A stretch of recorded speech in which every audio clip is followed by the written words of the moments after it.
Selamat siang, Bu Nur. Selamat siang, Bapak Jody. Kita akan sedikit share rohani. Ya, Tidak hanya berguna bagi saya, bagi Bu Nur, ya, tapi juga bagi saudara-saudara yang lain. ya, Kita akan di video. ya, Nanti nggak keberatan ya saya masukkan video. ya. Ya. Saya yang pertama ada satu buku tentang rahasia hidup manusia itu mengatakan bahwa manusia itu tidak pernah puas. Jadi dikatakan kata, jadi orang yang puas dia tidak puas, dia masih mungkin mencari apa pendidikan, dia menempuh pendidikan lebih mungkin masih juga tidak puas. Ya. Pelesiran, bepergian, masa kesenangan, bahkan kesuksesan manusia. Menurut Gubernur bagaimana? Mungkin agak terasa. Ya, ya Pak Joni, itu semuanya karena manusia itu tidak ada yang bisa puas dalam kehidupannya, dalam tingkah lakunya, pekerjaannya, karirnya, sampai ke kehidupan setiap harinya. Oleh karena semuanya itu hanya Tuhan saja yang bisa menutupi itu semua. Tuhan Yesus itu semuanya bisa memberikan rema, hikmat tentang apa yang diperlukan oleh manusia. Karena manusia itu memang serba tidak ada puasnya. Cukup Bu. Jadi amin.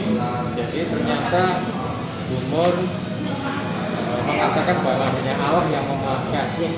Jadi ternyata Gubernur sudah tahu sebelumnya. Walaupun kita tidak kencan ya, saya tidak ngasih jawaban, tapi Gubernur ternyata sudah mengarah ke situ. Oke, sekarang saya lanjutkan. Di dalam buku Rahasia Hidup Manusia itu memang dikatakan supaya manusia yang puas itu dia memang harus menerima Allah. Nah, saya ingin mengutip lagi di buku ini ada empat kunci untuk membuka rahasia tadi. Walaupun kita pertama pembukaannya sudah tahu bahwa ada Allah yang akan memakan, tapi tidak apa-apa. Itu soal penciptaan Allah, menciptakan manusia. Jadi keberadaan manusia pertama di Kejadian 1 itu dikatakan baiklah kita menjadikan manusia menurut gambar dan rupa Allah. Terus manusia sebagai wadah di Roma 9 itu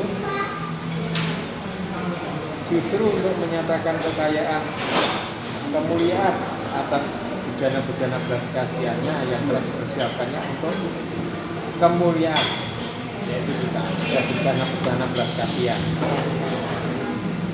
Terus yang ketiga, manusia memiliki bagian roh, jiwa, tubuh.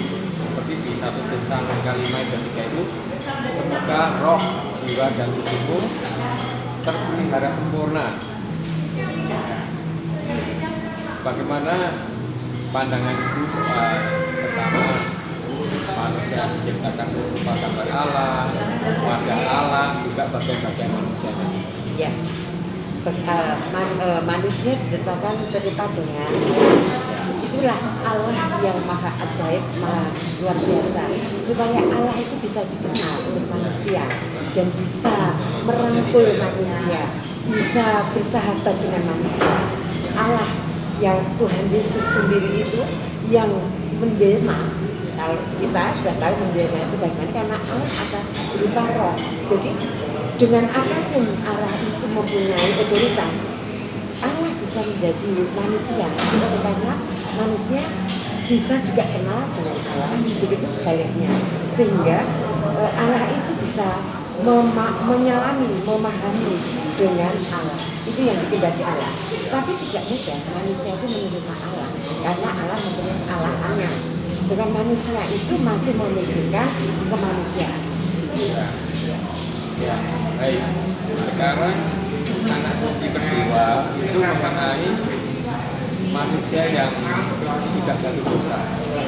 Ini dikatakan bahwa manusia yang pertama itu mempunyai dua sifat yang baik dan jahat. Ya. Yang baik karena dia waktu diciptakan Allah. Yang jahat karena dia sudah jatuh dosa. Paulus mengatakan inginnya berbuat baik, tetapi justru keinginan itu tidak bisa melakukan karena ada hukum dosa di dalam dirinya.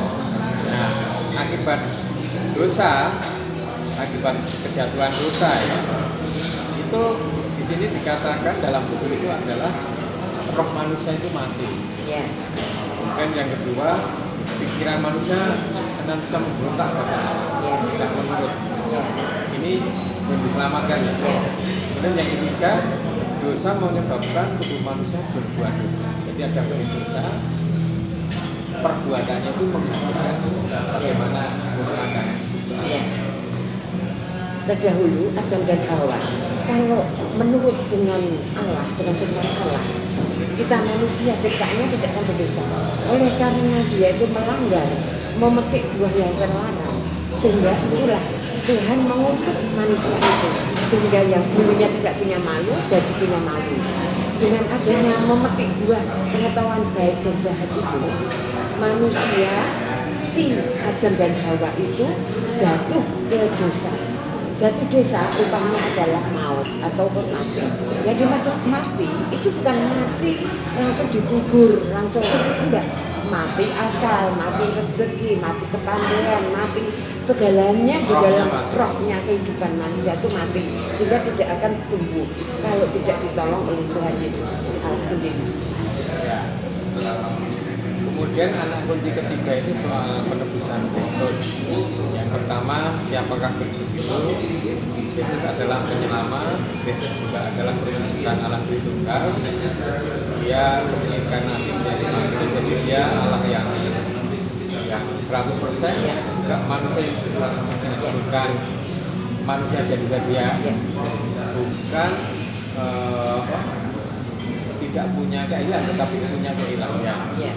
Kemudian dia harus mati di salib, punya 3 status ya, sebagai domba itu untuk menghapus dosa manusia.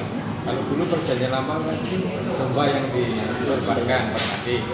Kemudian yang kedua, sebagai ular tembaga yang tinggal, dia mati untuk merenyahkan 9 buah iblis dan membasmi racun ular di dalam kita. Kemudian yang ketiga, dia sebagai biji gandum yang mati ke tanah tetapi kemudian bertumbuh menghasilkan banyak buah. Berarti dia membebaskan hayatnya. Bagaimana? Ya, itu semuanya sekali lagi manusia yang mendahului dosa. Tapi kita manusia yang sudah berdosa ini beruntung mempunyai Tuhan Yesus Kristus sebagai Tuhan dan Juru Selamat kita, yang mau merelakan menebus dosa kita sehingga dipampang di kayu salib. Itu semuanya kita orang yang percaya itu adalah untuk kita manusia yang berdosa. Dengan demikian Roh Kudus itu bisa memberikan makna dalam kehidupan kita. Di dalam kita sengsara di dunia ini, kalau kita ingat dengan korban Tuhan Yesus Kristus kayu salib, itu ada bilur-bilurnya yang sudah dicambuk oleh orang-orang yang tidak mengerti itu. Tuhan itu akan mengerti pula dengan kita. Oleh karena Tuhan itu mencari kita, bukan kita mencari Tuhan. Nah, dengan demikian manusia Kalau kita mencari Tuhan nggak ketemu. kita mungkin ketemu karena Tuhan itu roh. Tapi karena Tuhan itu berhidup roh, jadi dia bisa menyelami manusia-manusia yang dikehendaki Tuhan. Mengapa? Model zaman sekarang sering Tuhan itu mendatangi dalam kehidupan manusia yang belum mengenal Tuhan Yesus, dengan tuluran tangan kehendak Tuhan, otoritas Tuhan akan memilih siapa yang dikehendaki Tuhan menjadi anaknya, menjadi, dan orang tersebut akan menjadi mengabarkan Injil tentang Tuhan, tangan kanannya Tuhan di dunia ini. Jadi bersyukurlah manusia yang pertama mengenal Tuhan, didatangi Tuhan, dan mau menerima Tuhan dengan sepenuh hatinya, dengan percaya, dan apalagi dengan mengkabarkan Injil dengan siapapun yang belum mengenal Tuhan. Karena anak kunci keempat yaitu tentang penebusan Allah, mengungkap rahasia percaya kepada Kristus. Pertama, dua perubahan Kristus. Jadi menjadi daging, menjadi seorang manusia. Kemudian yang kedua setelah mati bangkit menjadi roh yang menunjukkan 1 Korintus 15:5 itu atau percaya. Jadi orang yang percaya bisa menerima roh itu menjadi hari lahir melahirkan kembali manusia. Pandangan itu soal ini.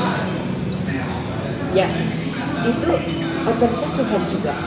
Terserah Tuhan mau memilih siapa, dan orang tersebut itu benar-benar apa itu mengikuti jejak Yesus, apalagi mengikuti pengajaran-pengajarannya dan menjadi tangan panjang dari Tuhan dengan perkataan, perbuatan kita, dengan keadaan kita, sholat kita, itu pun orang akan menilai bahwa orang tersebut itu adalah anak Allah.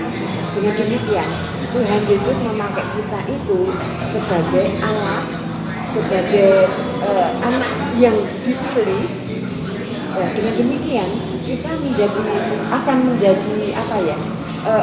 Mencontoh Tuhan itu dengan sepenuh hatinya, karena kita adalah apa itu gambar dari Tuhan. Ini yang terakhir bagi yang belum percaya, itu ada 4 hal yang perlu dilakukan. Pertama, orang itu harus memalingkan hati kepada Allah, namanya Tuhan. Kemudian yang kedua itu percaya dalam firman Tuhan. Benar-benar tidak hanya oh ya aku tahu ya, tapi tidak menerima Tuhan. Tapi ini percaya menerima Tuhan. Yang ketiga seperti di Roma 10 itu ayat 9, jika engkau mengaku dengan mulutmu bahwa Yesus adalah Tuhan dan percaya dalam hati bahwa Allah telah membangkitkan Dia dari antara orang mati, maka engkau akan diselamatkan. Jadi dengan cara mengaku, berseru kepada nama Tuhan. Keempat, dengan cara dibaptis. Bagaimana pendapat? Ya, dengan baptis. Baptis itu merupakan tanda dan meterai. Oleh karena tanda dan meterai kita, kalau kita dari awal yaitu Tuhan Allah, Tuhan Yesus Kristus, sampai nanti kita dipanggil ke surga, nama kita itu ada tertulis di surga sana. Jadi Tuhan tidak asing lagi dengan kita. Kita syaratnya mengikuti Yesus itu yang paling paten itu harus dibaptis. Dibaptis itu ada beberapa cara menurut gereja masing-masing. Yang penting juga kita berserah kepada Tuhan, mau menerima Tuhan Yesus sebagai Tuhan dan Juru Selamat hidup kita. Karena Tuhan sudah menggenapi semuanya itu sampai meninggal, sampai di kayu salib, dan seterusnya kita akan diberi tempat nanti di surga. Itu kalau kita mengikut dari sekarang sampai besok, kita tidak mungkin akan apa ya istilahnya melihat duniawi kita. Kita yang penting sekarang itu pertama mengikuti melakukan hukum-hukum Tuhan yang dikehendaki Tuhan. Itu pun kita masih berusaha. Tapi kalau kita selalu berpasangan, bererat, hidup kita itu selalu bergantung kepada Tuhan Yesus Kristus. Itu semuanya Tuhan yang akan memberikan jalan terbaik bagi kita, sehingga kita lulus sampai di tempat tujuan kita nanti. Nah, terima kasih Bu. Jadi ada anak nanti yang kita bahas lagi. Dan terakhir saya ingin mengajak menyuarakan kepada pemirsa mungkin yang melihat ya, mengatakan bahwa Yesus itu Tuhan. Yesus itu katakan.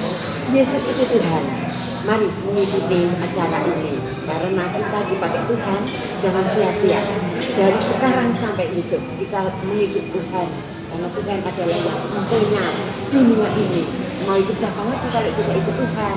Karena Tuhan adalah Juru Selamat kita. Tidak ada Tuhan selain Tuhan Yesus Kristus. Amin. Terima kasih.